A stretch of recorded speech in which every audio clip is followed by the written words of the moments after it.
Bismillahirrahmanirrahim.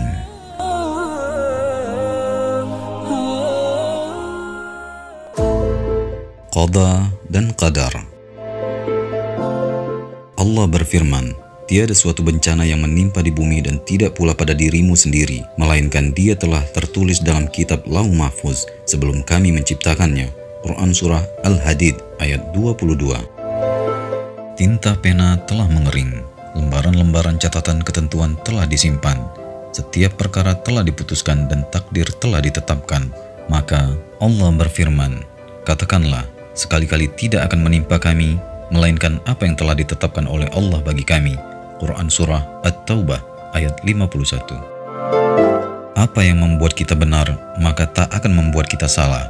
Sebaliknya, apa yang membuat kita salah, maka tidak akan membuat kita benar.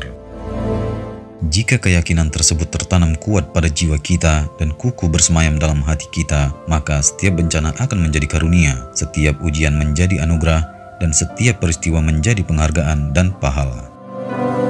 Barang siapa yang oleh Allah dikehendaki menjadi baik, maka ia akan diuji olehnya. Al-Hadits.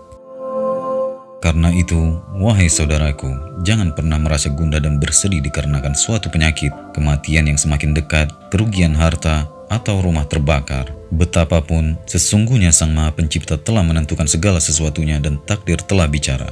Usaha dan upaya dapat sedemikian rupa, tetapi hak untuk menentukan tetaplah mutlak milik Allah. Pahala telah tercapai dan dosa sudah terhapus. Maka berbahagialah orang-orang yang tertimpa musibah atas kesabaran dan kerelaan mereka terhadap yang Maha Mengambil, Maha Pemberi, Maha Mengekang, lagi Maha Lapang. Allah berfirman, Dia tidak ditanya tentang apa yang diperbuatnya, dan merekalah yang akan ditanyai. Quran Surah Al-Anbiya ayat 23.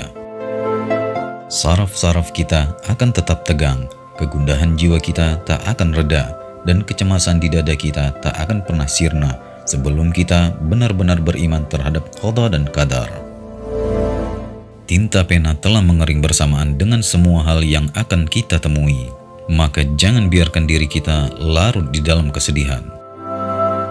Jangan mengira diri kita sanggup melakukan segala upaya untuk menahan tembok yang akan runtuh, membendung air yang akan meluap, menahan angin agar tak bertiup, atau memelihara kaca agar tak pecah. Adalah tak benar bila semua itu dapat terjadi dengan paksaan kita sendiri, karena apa yang telah digariskan akan tetap terjadi. Setiap ketentuan akan berjalan, dan semua keputusan akan terlaksana. Demikianlah orang bebas memilih, boleh percaya ataupun tidak. Pada akhirnya, kita harus menyerahkan semua hal kepada takdir agar tak ditindas oleh bala tentara kebencian, penyesalan, dan kebinasaan. Dan percayalah dengan kebenaran qada sebelum kita dilanda banjir penyesalan. Dengan begitu, jiwa kita akan tetap tenang menjalani segala daya upaya dan cara yang memang harus ditempuh. Dan bila kemudian terjadi hal-hal yang tidak kita inginkan, maka itu pun merupakan bagian dari ketentuan yang memang harus terjadi. Jangan pula pernah kita berandai-andai, seperti mengatakan atau berpikir, seandainya saja aku melakukan seperti ini, niscaya akan begini dan begini jadinya. Tapi katakanlah, Allah telah menakdirkan dan apa yang Dia kehendaki akan Dia lakukan. Al-Hadits.